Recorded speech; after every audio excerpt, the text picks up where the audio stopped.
Muy buenos días, amados hermanos. Vamos a abrir nuestras Biblias. Confío en que ya automáticamente estas Biblias se abren en Marcos. Estamos en el capítulo 5, vamos a leer los versículos de un extenso pasaje que va desde el versículo 21 hasta el versículo 43. Esta predicación en realidad es una larga predicación que se dividirá en dos partes. Hoy veremos la parte 1. Dice así el versículo 21. Pasando otra vez Jesús en una barca a la otra orilla, se reunió alrededor de él una gran multitud, y él estaba junto al mar. Y vino uno de los principales de la sinagoga, llamado Jairo. Y luego que le vio, se postró a sus pies, y le rogaba mucho, diciendo: Mi hija está agonizando, ven y pon las manos sobre ella para que sea salva y vivirá.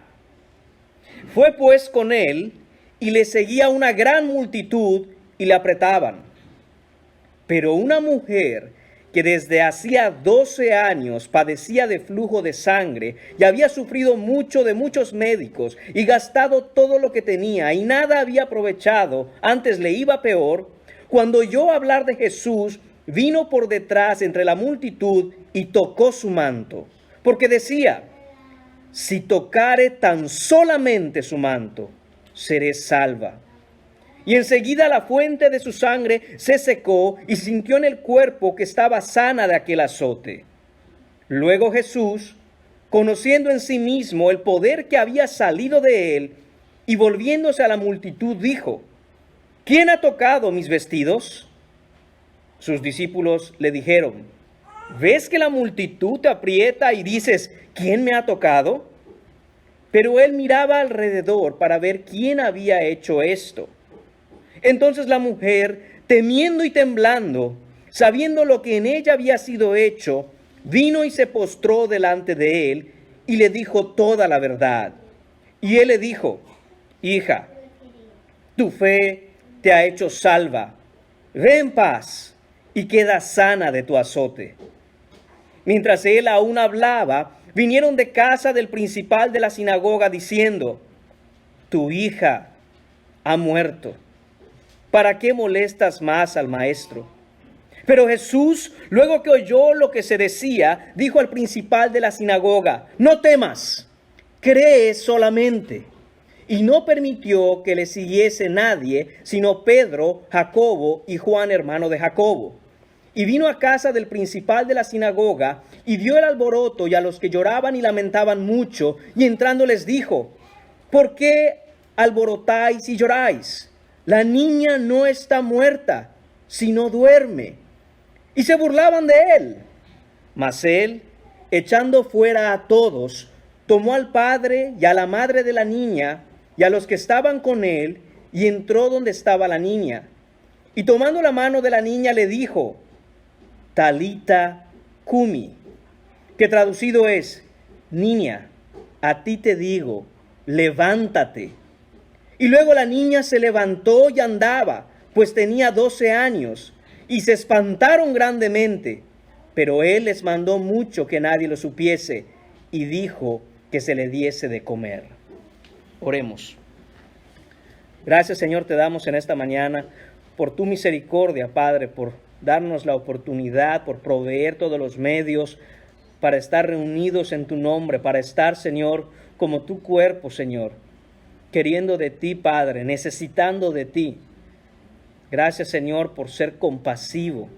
Gracias, Señor, porque vemos en este pasaje la gran necesidad que todos tenemos de ti. Gracias, Señor, por ponernos en situaciones en donde toda esperanza es quitada para poner nuestra esperanza en ti. Padre, que tu nombre sea exaltado en esta mañana. Y te pedimos misericordia y compasión, porque todos necesitamos de tu gracia, que se renueve cada mañana, Padre mío, para poder, Señor, buscarte, seguirte, amarte y ser salvos en tu nombre.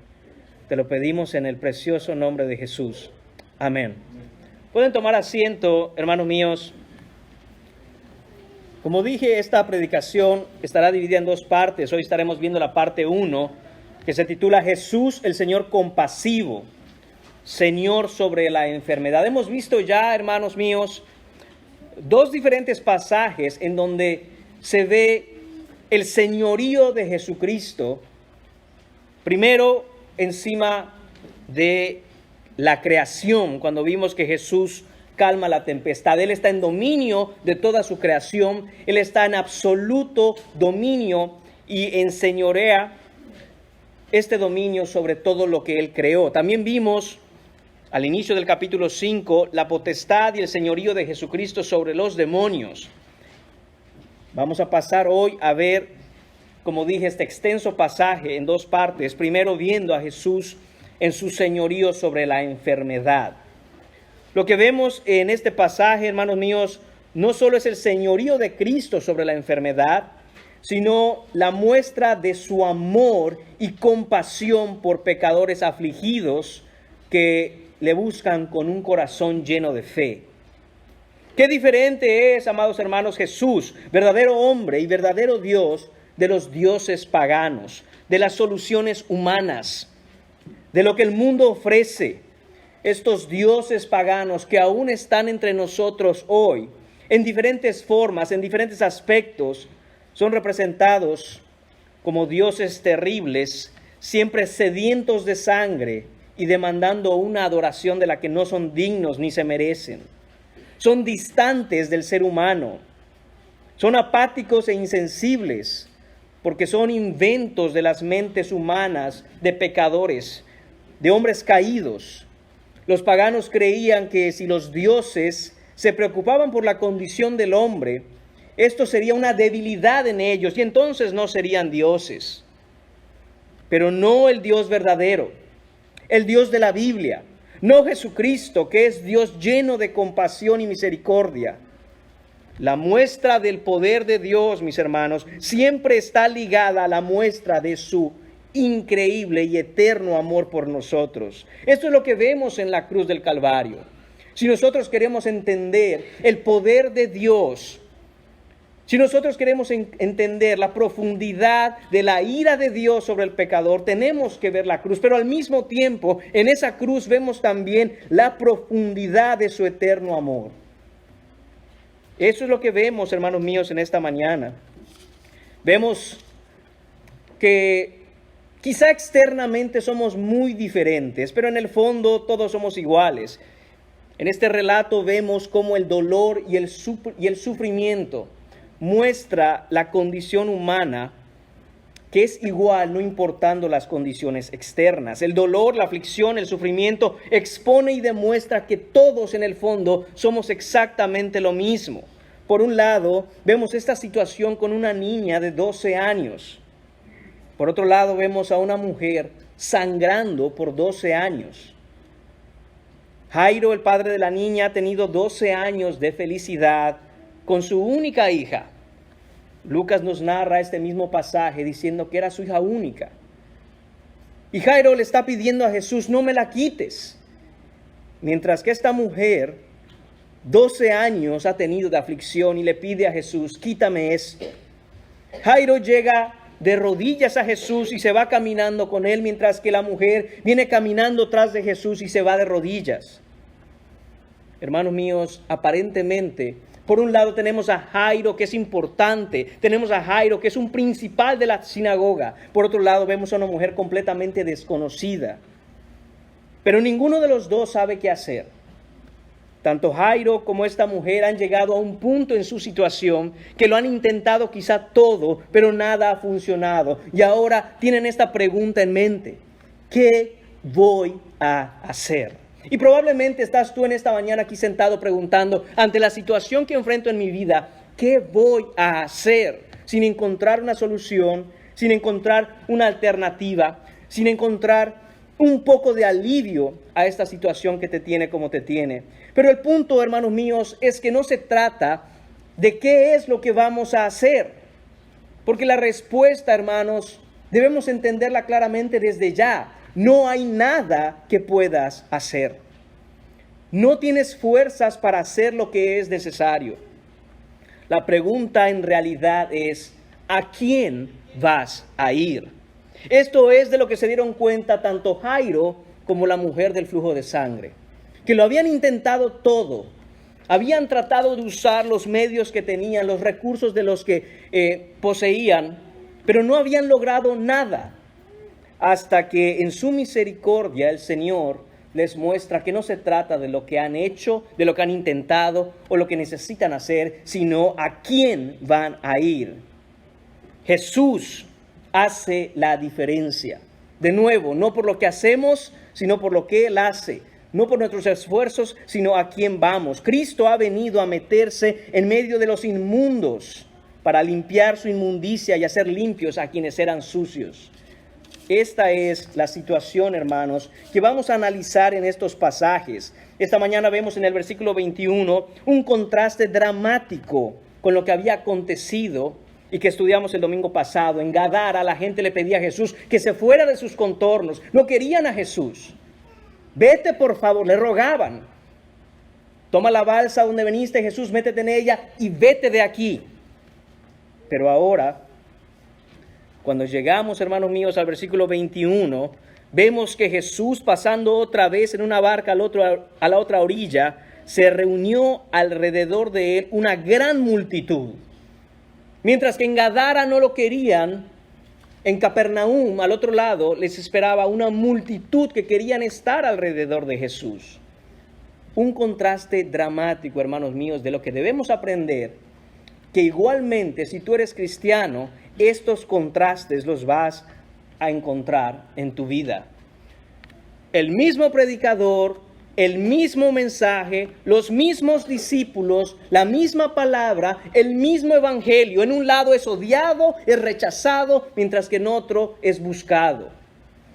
Y si así rechazaron por un lado a Jesús y lo aceptaron por otros, así también nosotros debemos aprender que como discípulos de Él no seremos nunca mayor que el Maestro.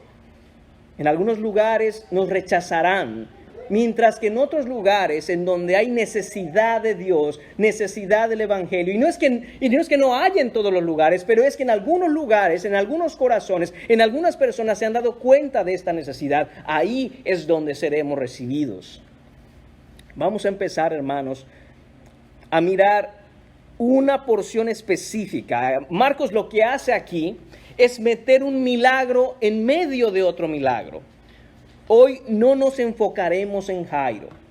Dejemos a Jairo por un momento, aunque vamos a mencionarlo, no vamos a enfocarnos en él. Vamos a enfocarnos en la mujer del flujo de sangre.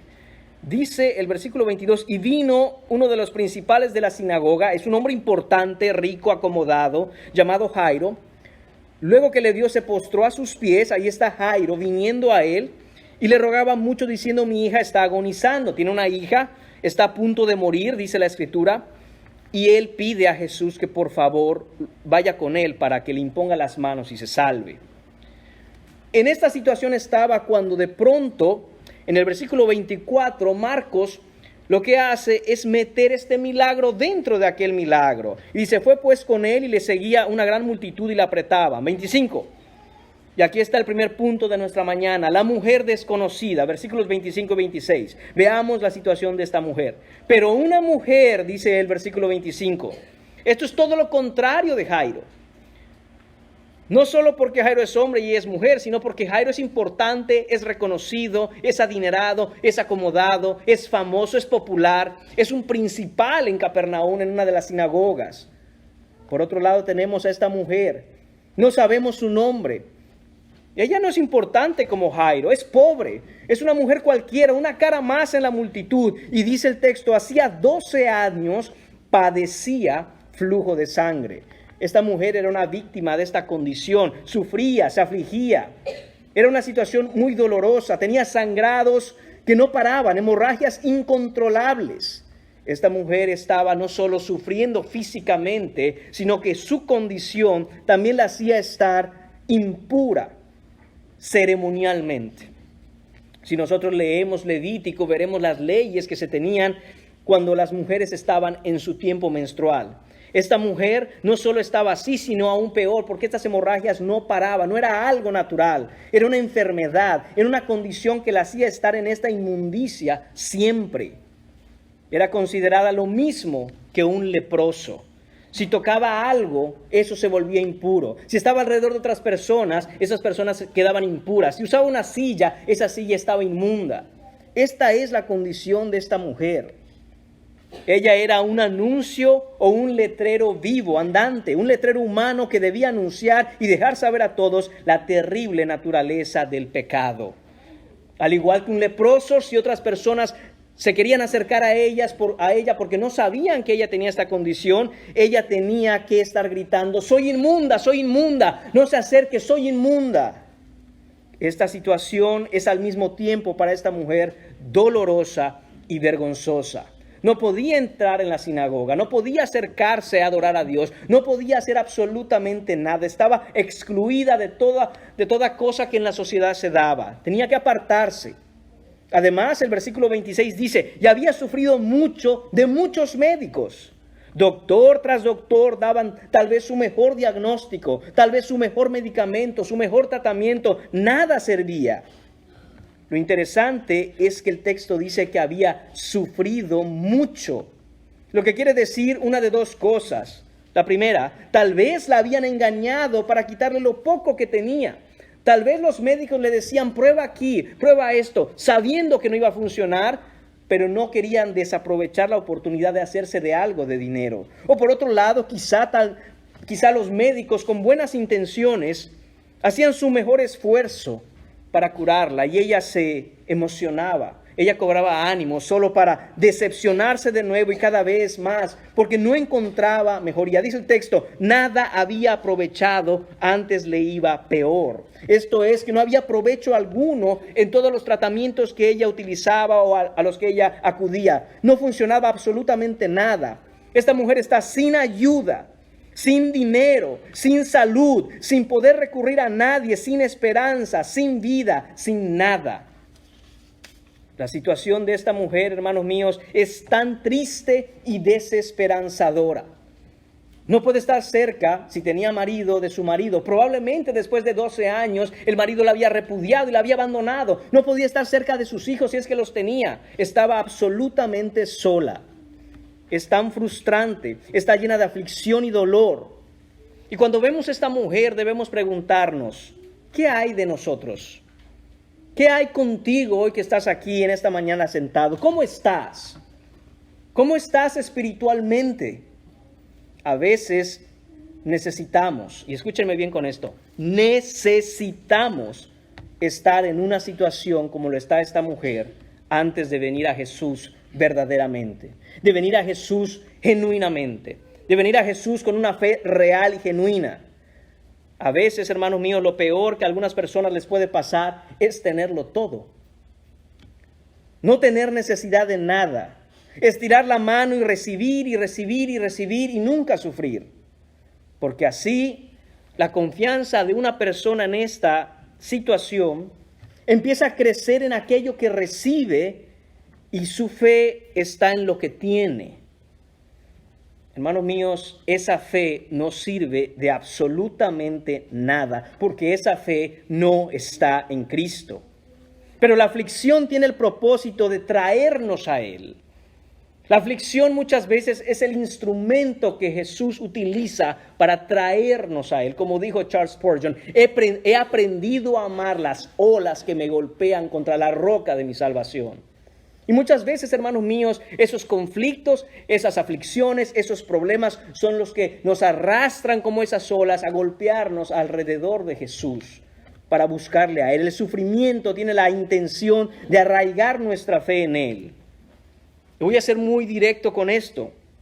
Lo voy a hacer muy personal. Si tu fe, no hablemos de nuestra fe, tu fe, tú que estás aquí sentado, tú que estás escuchando este mensaje, si tu fe no está arraigada en Cristo Jesús, si tu fe no está puesta en el Salvador que todo lo puede, entonces esa fe que tienes es una fe falsa. Porque tu fe no puede estar en las cosas que tienes. Tu fe no puede estar puesta en aquello que incluso llamas una gran bendición, porque no es eso lo que salva. Cristo salva únicamente. Ya a Él le place muchas veces prosperar y bendecir, pero no para que amemos su prosperidad, ni para que amemos su bendición, sino para que le amemos a Él. Por mucha fe que uno profese tener, si esa fe no está en Cristo, esa fe no es una fe genuina. Algunas veces al tenerlo todo, aún entre cristianos, nuestro corazón se confunde. Y aunque no lo reconoce, nuestro corazón puede empezar a querer vivir como si no necesitáramos a Cristo. Por eso es tan necesario, hermanos míos, la tribulación en nuestra vida. Por eso es tan necesario que nosotros pasemos por esos tiempos de prueba en donde el Señor nos atrae, nos recuerda, nos despierta, nos aviva nuestra fe en Él, solo en Él, en ninguna otra cosa. Vamos a pasar, hermanos míos, al segundo punto de esta mañana. La fe escondida. Versículos 27 y 28. Dice el texto, hablando de esta mujer, cuando oyó hablar de Jesús. Esta mujer oyó hablar de Jesús. Jesús ha estado predicando y enseñando en esta área de Capernaum. Esta es la base de operaciones de Jesucristo. Y esta mujer oyó hablar de Jesús. Oyó hablar de Jesús. Oyó que este Jesús es el Hijo del Dios Altísimo. Escuchó que este Jesús es Dios encarnado. Esta mujer oyó sobre su poder sobre los demonios y sobre la enfermedad, porque Jesús ya ha sanado leprosos, sanó a la suegra de Pedro. Jesús es poderoso y está dispuesto a curar a todo aquel que venga en arrepentimiento y fe a Él. Hermanos míos, veamos aquí la importancia de hablar de Jesús. El Evangelio debe avanzar a través de la boca de aquellos que le conocemos. No va a avanzar de otro modo. No hay nada en el mundo, no hay estrategias ni metodologías, no hay un curso que te den para que puedas avanzar el reino. Jesucristo dice, predica la palabra a tiempo y fuera de tiempo. Jesucristo dice, habla, anuncia, comunica, di las palabras, di el Evangelio. Hermanos míos, si no hablamos, ¿cómo oirán los demás? Vivimos en una sociedad en donde a los cristianos se les ha puesto una mordaza en la boca para dejar de hablar de Jesucristo y dejar por un lado el hecho de que Él es el Rey de reyes y Señor de señores. Y no hay otro. No, César es el Rey, Cristo es el Rey. Pero se nos ha pedido que por favor no digamos nada. Cristo es el Rey. ¡Shh!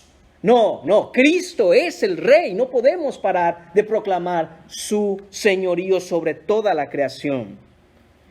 ¿Cómo irán aquellos si no hablamos nosotros? Si no abrimos nuestra boca para anunciar a Cristo, ¿cómo escucharán? Esta mujer oyó hablar de Jesús. Eso quiere decir que había gente hablando de Jesús todo el tiempo.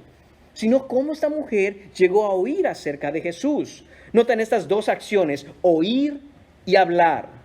Nadie puede oír de Cristo si no hay otros que hablen de Cristo.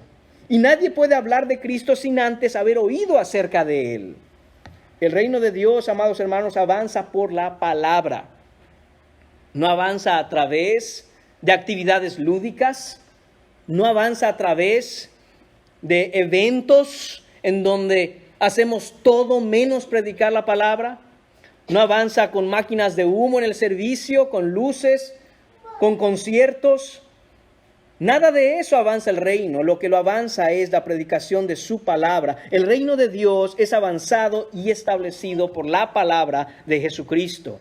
Así que hay que hablar, hermanos. Hay que hablar el Evangelio. Hay que compartir a otros lo que Jesús hace, quien Jesús es. Entonces al hablar otros oyen. Y al oír la palabra, esta, conforme a los planes y designios de Dios, trae fe a quienes Él ha de salvar. Porque Dios es compasivo. Esta mujer, al oír hablar de Jesús, recibió fe en Jesús. Ella había estado tratando de encontrar un médico que la curase. Había intentado todo. Nada había funcionado. Pero cuando escuchó hablar de Jesús, la palabra acerca de Jesús trajo fe en ella. Trajo fe en su corazón. ¿Por qué? Porque nos dice Romanos capítulo 10, versículo 17, la fe viene por el oír y el oír por la palabra de Dios. No hay otra manera en que venga la fe, hermanos míos. No hay otra manera en que venga la fe. Algunos piensan que si Jesús regresara y empezara a hacer toda suerte y toda clase de milagros, entonces la gente creería más. No es verdad. La Biblia no dice que es por los milagros que uno tiene fe, sino por la palabra de Jesucristo. Eso es lo que trae fe en realidad. ¿Y cómo sabemos que esta mujer recibió fe en Jesús? Porque el versículo continúa y dice: vino por detrás entre la multitud y tocó su manto. Note esto, la mujer vino. Es decir, que su fe la movió, la arrastró, la atrajo, la motivó, la accionó a venir a Jesús. No simplemente dijo esa mujer, sí, yo creo que Jesús es el Hijo de Dios, sino que fue arrastrada a Él, fue movida a Él. Hubo algo en esa palabra que alguien le compartió, hubo algo en aquello que ella escuchó que la movió, la puso en acción hacia Jesucristo. Hermanos míos, si la fe que muchos profesan tener hoy no los hace venir a Cristo constantemente, persistentemente, diariamente, fervientemente a Él, a Jesús, a través de su palabra, a través de las páginas de la Biblia, entonces esa fe, como dice Santiago en su carta, esa fe es una fe que no sirve de nada, es una fe muerta. Santiago capítulo 2 nos dice: porque como el cuerpo sin espíritu está muerto, así también la fe, sin obras, sin acción, sin dinamismo, sin movimiento, está muerta. No es real. Son simples emociones momentáneas, pasajeras. Uno puede emocionarse con cualquier cosa, hermanos míos, pero la fe real, la fe genuina, transforma, cambia, hace nacer de nuevo, hace de nosotros criaturas nuevas. Las cosas viejas pasaron, he aquí todo es hecho nuevo, dice la Escritura. Santiago en su misma carta, ahí en el capítulo 2 nos dice: ¿tú crees que Dios es uno? Bien haces. También los demonios creen y tiemblan. Qué duras palabras en esa carta, hermanos míos. Porque acabamos de ver que Jesús, el domingo pasado, reprendía a los demonios y estos temblaban, le rogaban, le suplicaban, tenían temor de Él. Eso no quiere decir que ellos se sujetaban a Jesús, pero Jesús los sujetaba por su poder. No quiere decir que ellos amaban a Jesús o querían obedecer a Jesús, pero ante el Rey de Reyes tienen dos opciones: obedecen u obedecen. Pero nosotros no debemos tener la fe de los demonios. Porque muchos dicen, yo creo, pero no se les ve por ningún lado las evidencias de esa fe.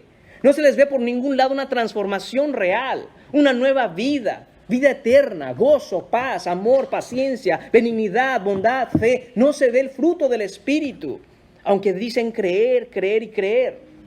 Y debemos nosotros huir de estas cosas. Esta mujer fue movida a Jesucristo, fue atraída a Él, su fe la movió y la accionó.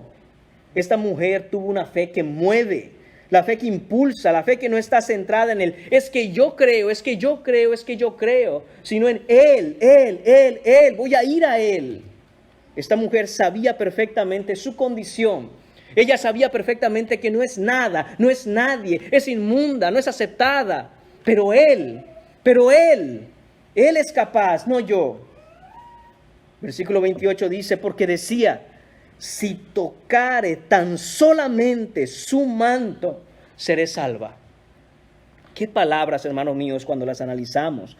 Dice, si tocare su manto, el de Él, el de Jesús. No se trata de lo que ella podía hacer, sino de aquel que estaba ahí cerca de ella. Cuando nosotros vemos, hermanos míos, este versículo diciendo, si tocare tan solamente el borde de su manto. Ella decía esto. Cuando leemos porque decía, no quiere decir que dijo. Hay una gran diferencia entre ella dijo y ella decía. Si el texto dijera, ella dijo, quiere decir que una vez dijo eso, pero no es lo que dice el texto. Dice, ella decía, es decir, era algo repetitivo, constantemente. Ella se decía a sí misma, si yo tocare su manto, si yo tocare tan solamente su manto. Y probablemente mientras ella trataba de hacerse paso entre la multitud, ella seguía repitiéndose esto a su corazón, dándose ánimo, diciendo, si lo toco, si yo tocare a Jesús, si yo tocare aunque sea su manto. No paraba de pensar en esto. Su mente estaba cautiva en Jesucristo y decir, voy a tocarle, no importa que pase, voy a tocarle. Esto es lo que hacía esta mujer. Y cuando habla del borde de su manto, porque Lucas y Mateo nos narran la misma historia y nos dicen que era el borde de su manto. Esto es lo que los judíos llaman tzitzit en hebreo. Los mantos varoniles con que se cubrían los hombres judíos, al ser rectangulares, en cada esquina llevaban una borla pequeña de flecos. En cada punta le ponían estas borlas con flecos y la mujer pensaba, si toco el hilo más pequeño, esta es la idea aquí. Esto es lo que en griego significa cuando esta mujer dice, si yo toco el borde de su manto, es decir, el hilo más pequeño de esos flequillos que colgaban de su manto, dice, con eso que yo tocare, seré salva. Ella no pensaba siquiera en poder acercarse a Jesús a hablar con él, o abrazarlo, o postrarse a sus pies, o llorar y derramar sus lágrimas en sus pies. Y decía, si un hilo, el más pequeño de ellos, la hebra más pequeña de ellas, yo seré sana, yo seré salva. Y esa es la fe que salva, hermanos míos, la fe que cambia, la fe que transforma. Ella sabía su condición, reconocía su situación, era inmunda y no tenía valor para su sociedad. Pero tocar el hilo más pequeño del borde del manto de Jesús puede cambiarlo absolutamente todo. Porque hay más poder en la hebra más diminuta que cuelga del borde del manto de Jesús que todos los recursos humanos, que todos los esfuerzos humanos, que todo lo que había hecho ella. Nada tiene el poder que tiene Jesús. De hecho, no hay poder sino en Jesús. Nosotros podemos pensar en algunas cosas en donde encontramos poder, entre comillas, autoridad, entre comillas. Podemos pensar en los presidentes de las naciones, son hombres poderosos. Recordemos que Jesús le dijo a Pilato que él no tenía ninguna autoridad, sino la que le dio su Padre. Esto quiere decir que fuera de Dios no hay ninguna autoridad, no hay ningún poder. Es solo en Jesucristo en el que se encuentra todo el poder. Él es el Todopoderoso. Y si es el Todopoderoso, no hay poder fuera de Él. Aún los demonios tienen un poder prestado. Tienen una autoridad delegada por un tiempo. Es temporal, no es para siempre. ¿Se dan cuenta, amados hermanos? ¿Se dan cuenta en quién debemos poner nuestra fe? No se trata de tener muchísima fe. Se trata de tener, aunque sea un poco de fe, como un grano de mostaza, en Jesucristo. Recordemos esto, y yo lo he mencionado muchas veces. Vivimos en un mundo en donde se nos enseña que debemos tener fe, tenemos que tener fe, vayamos con mucha fe, creamos, pero nunca nos dicen en quién. ¿En quién? ¿En mí mismo? ¿Tener fe en que todo va a salir bien? Pero ¿en quién está puesta esa fe? ¿Quién es aquel que puede sostener las cosas para que salgan bien? Tiene que ser en Jesucristo. Y si tenemos fe en Jesucristo, ¿por qué entonces muchas veces pareciera que confiamos más en nuestros esfuerzos? ¿Por qué pareciera que nos afligimos porque no podemos hacer las cosas? Nuestros esfuerzos no llegan a eso. ¿Y qué va a pasar ahora? ¿Y qué vamos a hacer? Si tenemos fe en Jesucristo, estamos bien y seremos salvos. Si estamos en Jesucristo, estamos bien. ¿Por qué confiar en tus recursos y no confiar en Él? Decimos que confiamos, pero muchas veces preferimos ir detrás de muchas otras cosas antes que venir a Jesús. Y es duro el por qué. Es duro entender por qué estoy detrás de tantas cosas y no estoy como esa mujer detrás de Jesús. ¿Se dan cuenta que ella ni siquiera se puso de frente a Jesús?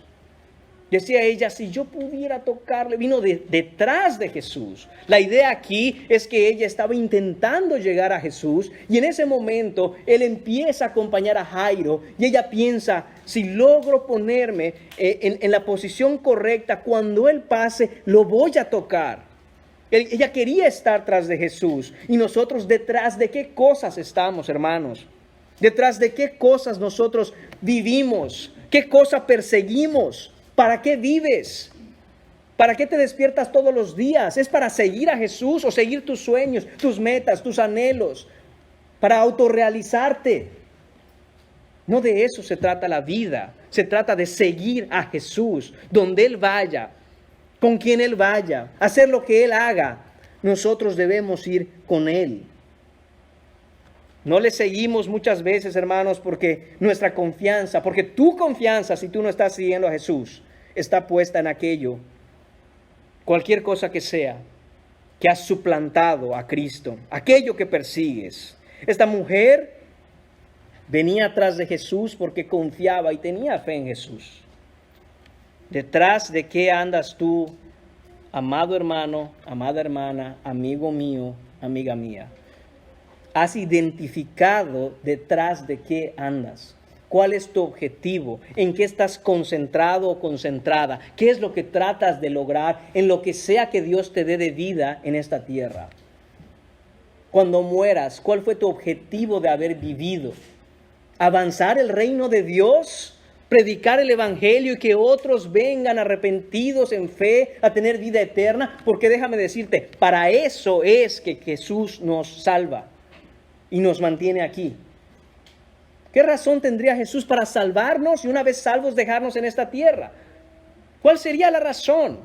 ¿Cumplir tus sueños? No, cumplir sus sueños, cumplir sus planes, sus metas, el avance de su reino, la predicación del evangelio y que otros vengan a Jesucristo. No a luchar por una bonita casa, no esforzarse por tener un coche último modelo, no tenerlo todo y no tener de nada necesidad.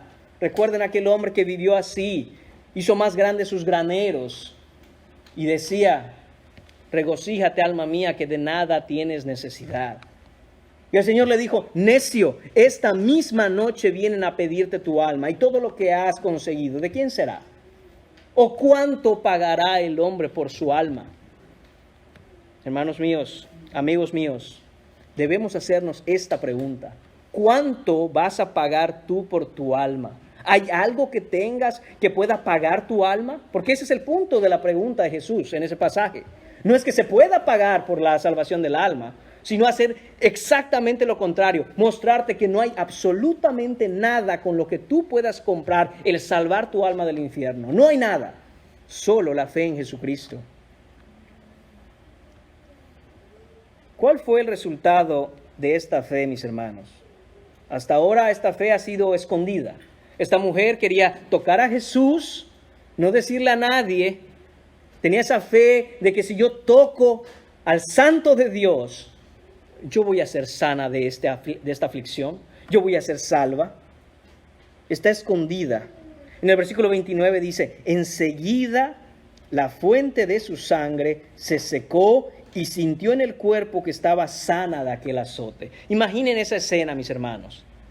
Esta mujer tratando de meterse entre la multitud y viendo a Jesucristo, nadie más ni nadie menos que Jesús, el Hijo de Dios, pasar frente a ella. Y tal vez, no lo sé, estaba arrodillada, a lo mejor era encorvada, qué sé yo. Pero ciertamente estos flequillos que colgaban del manto de Jesús no estaban a la altura de sus hombros. Así que ella tuvo que humillarse, tuvo que descender quizá hasta la parte más baja con las pisadas de toda la gente, entre la polvareda que se levanta, y estira la mano y toca a Jesucristo, el borde de su manto. Lo logra tocar y en ese instante, inmediatamente, enseguida, después de 12 largos años de sufrimiento, Jesús puso fin a su aflicción. ¿Qué necesidad tenemos, hermanos, de vivir una experiencia como esta y que Jesús termine de una vez por todas con esa aflicción que tienes. ¿Qué necesidad de tener la fe de esta mujer para que Jesús acabe de una vez por todas con ese azote que no te deja? Ella sintió ese alivio en el cuerpo instantáneamente, como si por fin aquello tan doloroso le haya sido quitado. La idea aquí es un dolor constante. Por eso dice un azote, es una palabra bien dura en el original. Es como que la tenían ahí y la azotaban y le causaban e infligían dolor constantemente. Pero al tocar a Jesucristo, se acabó. Ya no hubo más dolor, ya no hubo más aflicción. No es que ella pensó, seguramente creo que ya estoy sana porque lo toqué. No, su cuerpo sintió el alivio en ese instante. Como si ella hubiera tenido por todos estos años clavado en la espalda un cuchillo que no la dejaba. Y de pronto alguien lo sacó de ahí. Y el alivio vino al instante. La aflicción, su azote, desapareció por completo. Pasemos ahora, hermanos míos, al punto número 3 de esta historia. El Salvador compasivo, versículos 30 a 32. Jesús sabe, hermanos míos, el instante exacto en el que alguien lo toca con fe verdadera. Aún en su encarnación, aún como hombre, no pasó desapercibido para él el alcance de una mano, el toque tembloroso de unos dedos impulsados por un corazón lleno de fe. En medio de toda esa multitud, acompañando a Jairo, Jesús sabe que alguien con fe lo ha tocado. Dice el versículo 30, luego Jesús, conociendo en sí mismo el poder que había salido de él. Amigos míos, hermanos míos, hermanas mías, hay poder en Jesucristo. Dice él, sabiendo en sí mismo, conociendo esto, que había salido poder de él, volviéndose a la multitud, dijo, ¿quién ha tocado mis vestidos? De nuevo, visualicen la escena. Una gran multitud, Jairo llevándose a Jesús con él, diciéndoles por aquí, maestro, ven a mi casa, vayamos a ver a mi hija enferma. Y la multitud se mueve quizá, él está tratando de hacerse paso en la gente, lo están apretando, lo están empujando. Esa mujer logra tocarlo y en ese instante Jesús detiene sus pasos. Se da la vuelta, mira a la multitud y dice, ¿quién me ha tocado? Hermanos míos, ni hablar de Jairo en este momento. Les dije que no nos vamos a enfocar en él. Pero váyanse haciendo la idea que el próximo domingo vamos a hablar de Jairo. ¿Qué habrá sentido Jairo? Cuando Jesús para, se da la vuelta y de nuevo entre la multitud empieza a decir, ¿quién me tocó? Y la idea aquí es la misma, que Jesús repetidamente hacía esta pregunta, ¿quién me ha tocado? ¿Quién me ha tocado? Y empezaba a mirar entre todas las caras de esa multitud, ¿dónde está? ¿Dónde está aquella persona que me tocó? Porque sé que alguien me tocó. Él sabe que alguien con fe lo toca y que el poder de su persona ha salido, porque solo en la persona de Jesús hay poder. Él se vuelve a esta multitud y caminaba entre ella quizá y trataba de atravesar el gentío para buscar quién lo había tocado. Ahí está toda esta gente alrededor de él. Pero hermanos míos, qué hermoso es esto. Porque aunque está toda una multitud alrededor de Jesús, cuando incluso está yendo de camino a casa de Jairo, él detiene absolutamente todo. Y ahora la atención del Rey del universo, toda la atención de Cristo Jesús está en encontrar a esta mujer con una fe escondida. ¿Usted se imagina eso? La atención del Rey del universo. Si uno llegara a la Casa Blanca y tratara de hablar con el presidente, no creo que lleguemos muy lejos, hermanos míos. No creo que los guardias ni siquiera nos van a abrir la puerta, ¿verdad? Y digo, yo no sé cómo es ahí, pero supongo que hay una puerta por la que hay que pasar y supongo que hay guardias. Pero en este instante, el Rey del universo, el creador de todas las cosas, tiene sus ojos, tiene su mente, toda su atención en buscar a esta mujer con fe. Toda la atención de Cristo Jesús está en encontrar esta fe escondida, porque Jesús quiere no simplemente ser usado como un medio para resolver problemas, sino que quiere que aquellos que tengan fe tengan una relación real, personal y viva. Todo aquel que cree en Cristo no cree en Cristo simplemente para obtener un beneficio de Él, sino para tener una relación viva con Él. Y aunque quisiéramos, amados hermanos, a veces escondernos a causa de nuestra vergüenza, Él va a nuestro encuentro. Él no es un prestador de servicios que hace su trabajo, concluye y se va. Él es el Padre que cuida con amor a sus hijos todo el tiempo. Esa es la escena que Jesús quiere que entendamos aquí. En el momento en que Jesús se detiene, dejando a Jairo, dejando a la hija de Jairo, empieza a buscar entre la multitud. ¿Saben a quién? A su hija. Porque es así como Jesús la va a llamar en unos versículos más adelante. Antes que tu hija, Jairo, está la mía. Ella puede esperar. ¿Dónde está mi hija? Imagínese que usted esté en medio de una multitud y su hijo, su hija se le pierda. Usted va a empezar a buscar por todas partes. ¿Dónde está? ¿Dónde está? ¿Dónde está? Esta es la escena que Jesús quiere que veamos. Él está buscando, ¿dónde está esta mujer que tiene fe? Porque si esta mujer ha sido capaz de tocarme así y hacer salir poder de mí con una fe real, esta es mi hija. Esta es mi hija. Versículo 31, sus discípulos dijeron, ¿ves que la multitud te aprieta y dices, ¿quién me ha tocado? Claramente estos discípulos no han entendido nada de ser padres. Porque cuando un padre, como dije, pierde a un hijo, empieza a buscarlo. Empieza a buscarlo. Y dice, por favor, maestro, todos te están apretando, todos están alrededor de ti empujándote. ¿Cómo crees que vamos a saber quién te tocó? Más bien la pregunta es, ¿hay alguien que no te ha tocado? Pero Jesús no se refiere a eso. Se refiere a ese toque con fe. Se refiere a alcanzarlo de la manera en que esta mujer lo alcanzó. Y esto nos deja saber muchas cosas, hermanos.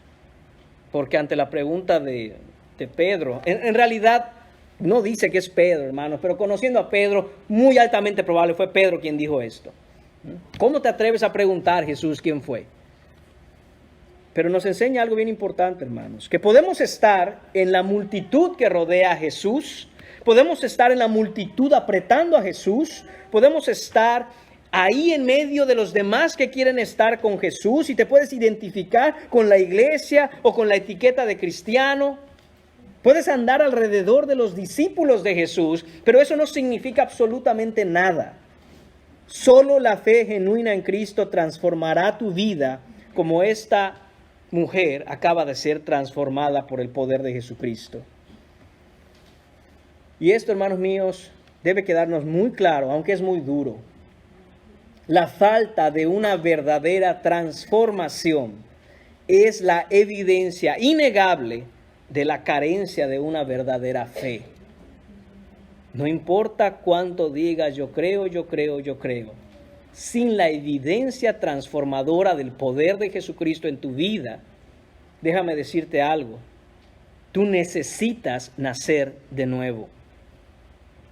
No podemos al mismo tiempo correr tras de otras cosas mientras decimos que corremos tras Jesús.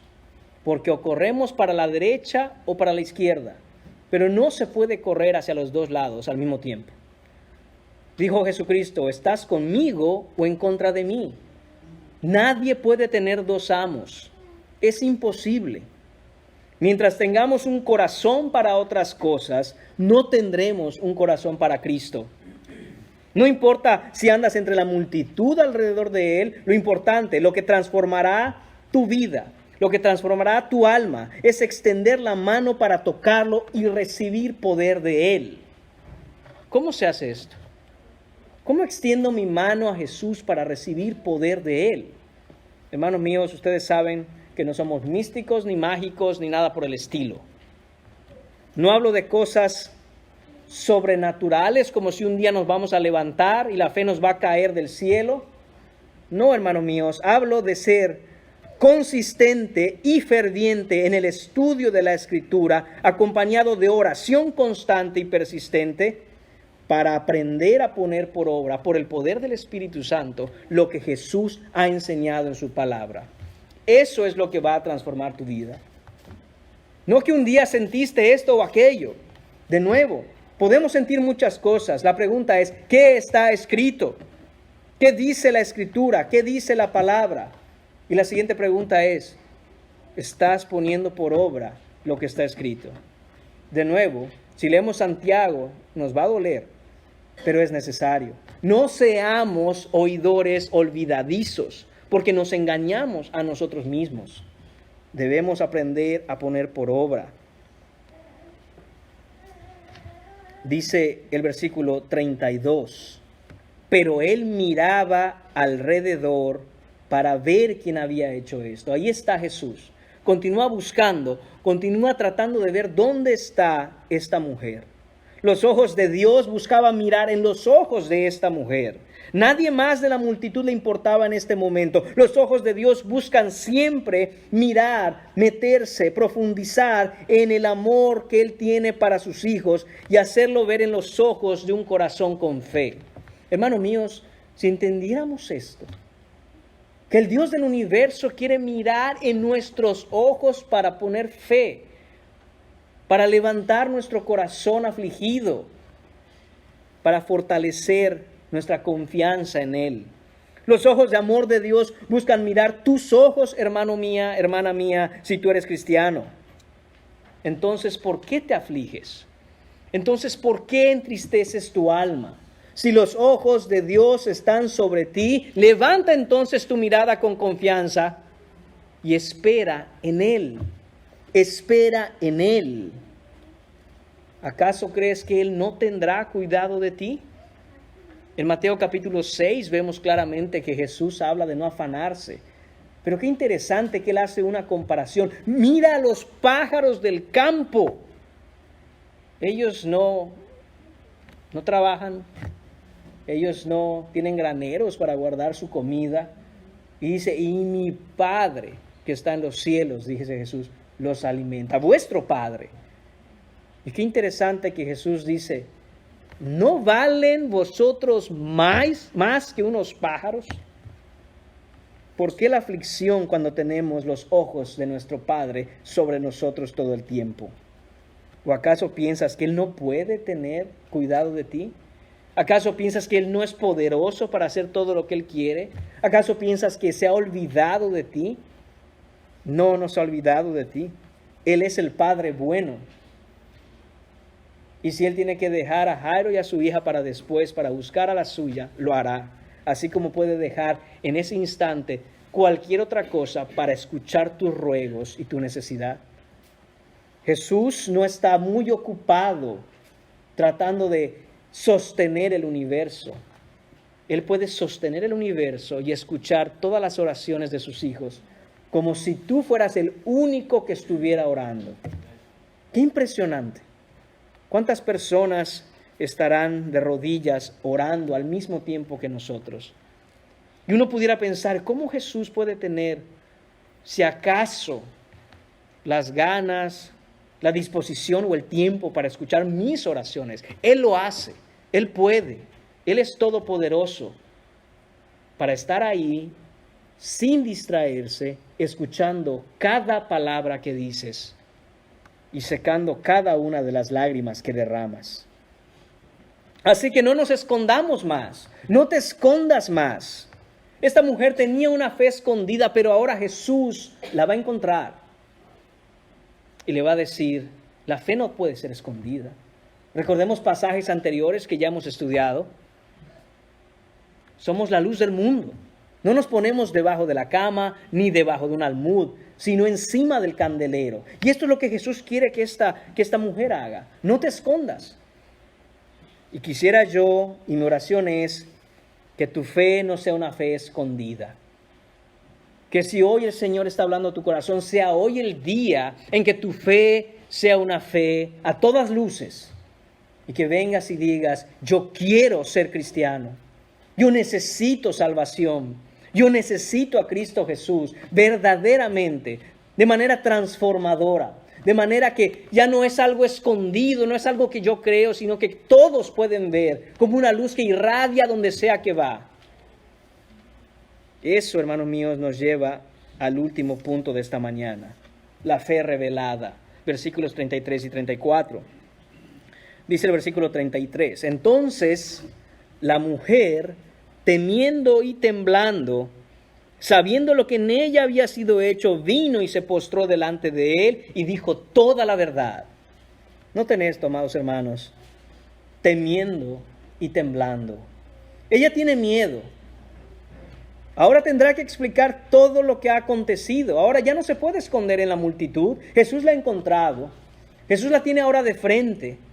Ya no está atrás. Porque nadie entra ni llega al reino de los cielos por la puerta trasera. Jesús dice, ven acá, hija mía, ven acá, porque esa fe no es una fe para esconderse, es una fe para hacerla brillar. Pero tiene miedo, tiene mucho miedo, siente vergüenza, siente temor por lo que pueda pasar con ella cuando se enteren de lo que ha hecho, que siendo inmunda, se metió entre todos aquellos, entre el gentío. Y ahora esas personas dirán, nos ha dejado inmundos a todos. Está llena de temor por dentro y temblando por fuera. Porque ella, siendo mujer inmunda, tocó el manto de un hombre que es santo. Qué terrible problema para la mente judía de esa época. Qué terrible problema es este para los fariseos, para los sacerdotes de ese tiempo, los levitas, aquellos que creían y pensaban, tenemos que cuidar a Dios porque nuestra inmundicia puede mancharlo. No entendiendo que es justo al revés, que es Dios en su santidad quien hace limpios a los que son sucios. Y es que en realidad esta mujer tenía buenas razones para tener miedo. Ella ha cruzado una línea muy peligrosa porque Dios ha fulminado antes a personas que se atreven a poner sus manos sucias en aquello que es santo. Si no, veamos en 2 de Samuel capítulo 6 lo que pasó con Usa, que queriendo ayudar, salvar el arca que iba a ser transportada, mete las manos para que no se caiga. Y en ese momento el Señor lo consume. Y uno pensaría, pero ¿por qué, Señor? ¿Por qué consumiste a Usa? Él solo quería ayudar. Él veía que el arca iba a caer y entonces mete la mano para que no pase nada. Él no quería que el arca tocara ese suelo sucio, quizá lodoso. Pero ese fue el problema. Que Usa pensó que sus manos estaban más limpias que ese lodo que estaba ahí. Y no es así. No es así.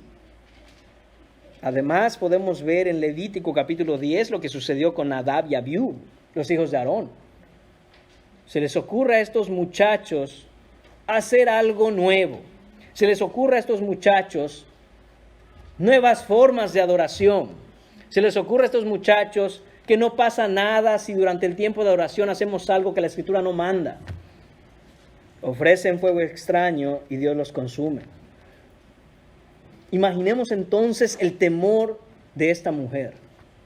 No es que puso fuego extraño, no es que tocó un arca, es que es inmunda y tocó al Santísimo Hijo de Dios. Está aterrada, está temblando, dice la Escritura. ¿Y qué hizo la mujer en esa situación? Hizo lo que todo pecador debe hacer delante del Señor. Dice, sabiendo lo que en ella había sido hecho, vino y se postró delante de él y le dijo toda la verdad. Se postró delante de Jesús. Esto es mucho más que simplemente arrodillarse, hermanos. Esto es caer postrada con la cara en la tierra. La frente, la nariz y la boca son metidas en la tierra como muestra de reverencia santa ante el que es santo. Esta mujer no simplemente dijo, ay, pues aquí nos toca arrodillarse, ¿verdad? Ahí voy. No. Cayó sobre ella este sentimiento, esta fe, esta conexión con el Hijo de Dios, teniéndolo ahí a Él. Y su rostro lo puso en tierra. Muchos de aquí, en nuestro tiempo, hermanos, muchos de nosotros a veces ni siquiera consideraríamos arrodillarnos en un lugar donde se nos ensucie el pantalón o la falda. Esta mujer no le importó sumergir literalmente su rostro en la tierra. Eso es esta palabra, se postró ante Jesús. Además, dice que le dijo toda la verdad. Contó todo su testimonio.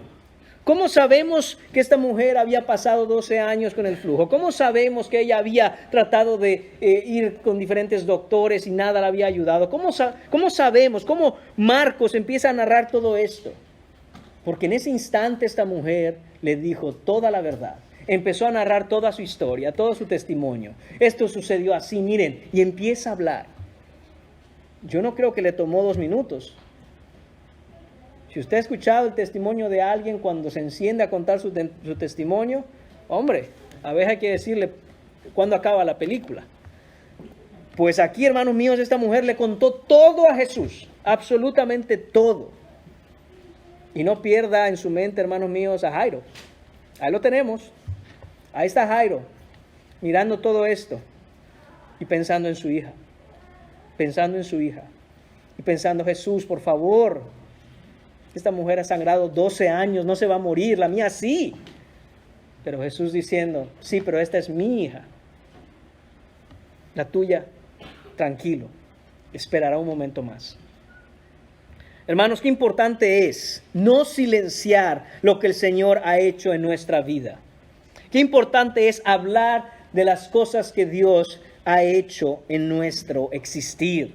Debemos estar listos y dispuestos siempre a testificar del poder de Dios en nosotros. Cómo nos ha transformado, cómo nos ha limpiado, cómo nos ha abierto los ojos, cómo venimos y salimos de aquello que pensábamos y venimos a la verdad de la Escritura para verlo a Él en realidad. Debemos contar a otros cómo el Señor ha tenido misericordia de nosotros. Esto es nuestro testimonio. Este es el testimonio de esta mujer. Porque nuestro testimonio, hermanos míos, es en realidad el testimonio del poder de Cristo. No se trata de hablar de yo. Se trata de hablar de Él. Él hizo esto en mí.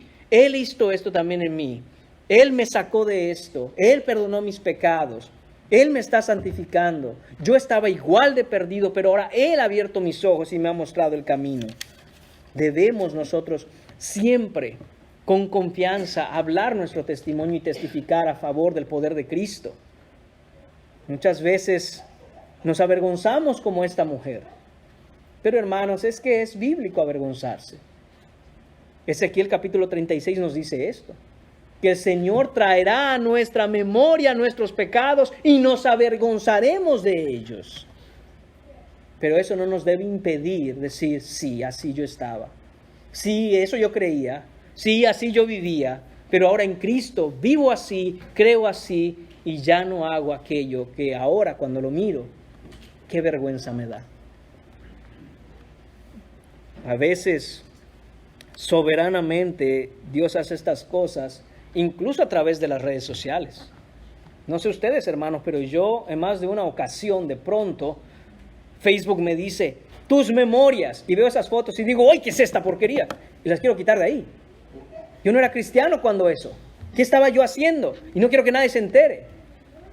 Es verdad, el Señor trae a nuestra memoria nuestra vida pasada y nos avergüenza. Pero eso no nos debe impedir, de nuevo, testificar a favor del poder de Cristo en nuestra vida. ¿Cómo responde Jesús a esto? Versículo 34. Él le dijo, hija, ahí está. El corazón amoroso de un padre buscando entre la multitud donde está su hija. Hija, tu fe te ha hecho salva. Ve en paz y queda sana de tu azote. La mujer no recibe un regaño de parte de Jesús. Jesús no le dice, ¿cómo te atreves, mujer? ¿Sabes que eres inmunda? ¿Sabes quién soy yo? El Hijo de Dios, Dios encarnado. ¿Cómo pusiste tus manos en mis vestidos? No, hermanos. Usa esta palabra que lo cambia absolutamente todo. No le dice, mujer. Le dice, hija. Esta palabra, hermanos míos, es la única ocasión en que Jesús la usa en el Nuevo Testamento para referirse a alguien. Hija, le dice. Esta palabra es una palabra de cariño, de compasión, de amor. Pero más importante aún, es una palabra de aceptación. Nadie te conoce, pero yo te conozco. Tú a nadie le importas, pero a mí me importas. Nadie te hace caso, nadie te puede ayudar, te han rechazado. Pero yo estoy para ti, yo te acepto. Yo he venido a buscarte. Esta palabra, hermanos míos, hija, quiere decir, eres parte de mi familia. Y no como que un familiar lejano, no como aquel primo tercero que nunca ves, no, hija mía. Esta es la palabra que usa Jesús, hija mía. Es como decir, he aquí a tu padre, no te aflijas. Has venido a mi encuentro y yo he venido al encuentro tuyo. Estabas perdida entre la multitud, pero ahora has encontrado no solo una sanidad para tu cuerpo, sino que has encontrado a tu Padre. Imaginen la mente de esta mujer escuchando la palabra hija, hija. Ahora, hermanos míos, hay muchas mujeres y muchos hombres que la palabra padre no tiene mucho significado. Padre, si supiera el padre que tuve, eso no me dice mucho. Pero hermanos míos, Él es el Padre, no solo un Padre, el Padre amoroso, compasivo y bueno. Y cuando esta mujer escucha, cuando esas palabras de la boca de Jesús dicen hija, y esas palabras entran en la mente de ella, por la cultura de su tiempo, por cómo se vivía en ese instante, ella entiende que tiene en Jesús a un protector, que tiene en Jesús a un proveedor, a un sanador, que tiene en Jesús a alguien que nunca la va a dejar. Jesús está haciendo esta escena en dos sentidos. Ven a este hombre, Jairo, importante, que no le importa dejar su título y venir humillado aquí por su hija. Eso no es nada cuando yo veo a esta mujer y le digo, soy tu padre. Porque nosotros, siendo padres malos, dice la Escritura, sabemos dar buenas dádivas a nuestros hijos. ¿Cuánto más el Padre Celestial no dará su Espíritu a quienes lo pidan? Esta es la intención de Jesús al mostrar esto.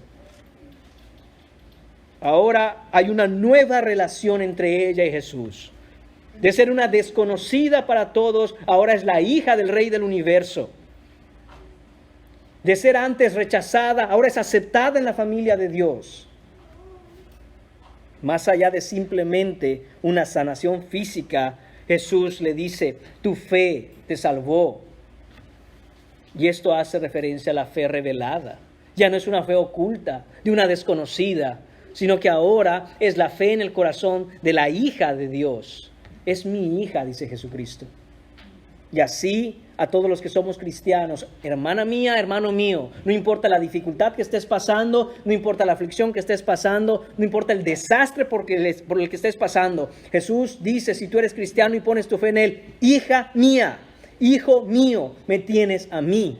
Tranquilo, tranquila, me tienes a mí. Y si me tienes a mí, nada te hace falta, absolutamente nada. Le dice, ve en paz, ve en paz. Esto es lo que tienen los hijos de Dios, paz. Noten que no está diciendo Jesús el típico saludo o despedida judía. La paz sea contigo. Como que la paz va a ir a ella sino que dice, ve tú en paz. Es decir, ve tú y sumérgete en el mar de la paz y la gracia de Dios. No es que ella ahora esté esperando que la paz venga de algún lugar, sino que ahora puede sumergirse en la paz, porque se sumerge en el amor de Dios, se adentra profundamente en la gracia de Jesucristo, en su Padre. Y eso es lo que nos libera de la aflicción y de nuestros azotes, mis hermanos. Ninguna otra cosa. Ninguna otra cosa nos puede librar de nuestras aflicciones. No hay ninguna solución, no sea en dónde la busques. Solo en Jesucristo y solo en su paz. Esta es la paz objetiva, la paz para con Dios. Ya no hay enemistad entre ella y Dios, sino que hay paz. Hay verdadera paz. La pregunta es, y con esto vamos a concluir, ¿eres hijo de Dios? ¿Eres hija de Dios? ¿Cómo sabes? ¿Simplemente porque dices que eres hijo de Dios? ¿Simplemente porque dices yo creo? ¿O hay una verdadera transformación en tu vida? ¿Hay un verdadero toque de fe al venir a Jesucristo? Déjame decirte que si no has sido transformado por el poder de Jesucristo, hoy puede ser el día. Hoy puedes ser aceptado en su familia solo por fe en Él, solo por gracia, solo por Jesucristo. ¿Y qué se necesita?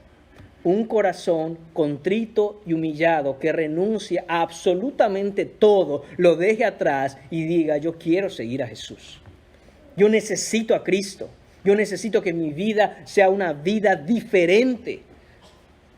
Lo que necesitas, amigo mío y amiga mía, es dar la vuelta a ese camino, en ese camino donde te diriges, y venir al camino de Jesucristo. Buscarlo a Él. Que tu mente sea capturada por Él. Que vivas para Él, que le ames a Él. ¿Cuál es el mayor y más grande mandamiento? Amarás al Señor tu Dios con todo tu corazón, con toda tu alma, con toda tu mente, con todas tus fuerzas y a tu prójimo como a ti mismo. No hay mayor mandamiento que ese. Esa es la vida que tú tienes. Una vida de amor por Cristo. O tu mente está saturada de mil cosas. Y en un ladito, en un pedacito ahí, dice Jesús. No es la vida del cristiano, hermanos. No es la vida del verdadero cristiano. La vida del verdadero cristiano está saturada de la palabra de Cristo por amor a Cristo. Que sea hoy el día en que Dios, por su Santo Espíritu, obre fe y arrepentimiento en todos aquellos que no han venido a Cristo verdaderamente todavía. Oremos. Señor mío y Padre de la gloria, gracias te damos, Señor, porque eres compasivo y bueno. Te damos las gracias, Señor, porque tienes misericordia de pecadores como nosotros. Y aún, Señor, pones fe en nuestros corazones para venir a ti y llamarnos tus hijos. Gracias, Padre, porque a los tuyos viniste y los tuyos te rechazaron. Pero todo aquel que te recibió, le fue dada potestad de ser hecho hijo tuyo. Padre mío, obra en nosotros esa fe. Danos el valor, la fuerza, Señor, las ganas, el ímpetu de abandonarlo todo por ti. De abandonar todo por ti, Señor. De vivir para ti, Señor. La maldad radical de este mundo necesita cristianos con amor por Cristo de manera radical. Señor, que no temamos, que no tengamos miedo de perder aún la vida si es necesario por ti, Señor. Porque así es como nuestros hermanos del pasado vivieron, Señor. Y no es diferente hoy. No es diferente, Señor. Tú eres el mismo ayer, hoy y siempre, y digno aún de dar nuestras vidas por ti. Danos fuerza, Señor. Levanta tu pueblo, Señor, y pon fe en los corazones de tu iglesia para ser esa columna y baluarte de la verdad que tan necesaria es en nuestros tiempos. Haz que tus siervos, Señor, tus hijos, cada uno de los que estén aquí con fe genuina, Señor, brille la luz del Evangelio donde vayan. Que no teman, que abran sus bocas, que digan tu nombre y proclamen que tú eres el Rey. Y a todos aquellos, Señor, en donde no hay fe, Padre, pon tú la fe. Pon tú la fe por tu gracia y misericordia, Padre. Te lo pedimos en el nombre de Jesucristo para su gloria. Amén.